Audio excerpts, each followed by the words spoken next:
In front of me is Samsung Galaxy A51, and let me show you how to activate or deactivate dial pad tones on this phone.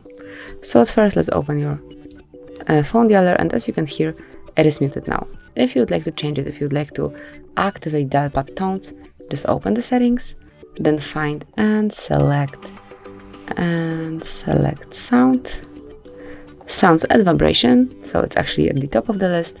Scroll down, and here under system sound vibration control, you will be able to find this feature. So smoothly tap on dialing keypad. If you'd like to activate vibration as well, just mark it here, and from now on you will be able to hear it, and also you can feel the vibration.